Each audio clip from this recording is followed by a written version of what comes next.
Peugeot pa z rahlo prenovljenim 208 z malo bolj nastopaško obliko in bolj kakovostno notranjostjo cilja na nov milijon voznikov. Toliko jih je namreč že prepričal v 3 letih.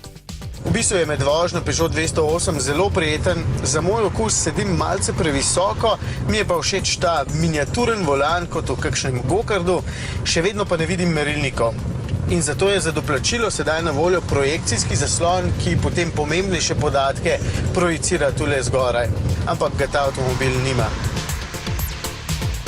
Tudi ta sistem s 7-palčnim zaslonom na dotik deluje dobro, precej hitreje denimo kot v Peugeotu 308, je pa 208 dobila še mestnega pomočnika. Active City Brake se mu reče in s samodejnim zaviranjem prepreči trk, če se peljete manj kot 30 km/h. Tudi motorje so nekoliko osvežili, sedaj vsi ustrezajo normativom Euro 6. Varčno nastrojenim bo všeč predvsem 1,6 litrski motor HDI s 55 kW, ki vsak kilometr v okolje izplune samo 79 gramov ogljikovega dioksida, porabi pa le 3 litre goriva na 100 km. No, če potrebujete več prostora, potem za vas 208 ne bo najbolj primerna. Ima pa Peugeot nekaj drugega, novega.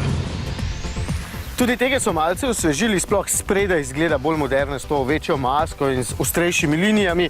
No, znotraj pa je dejansko največja novost 7-palčni zaslon na dotik, kakršnega ima tudi Peugeot 208.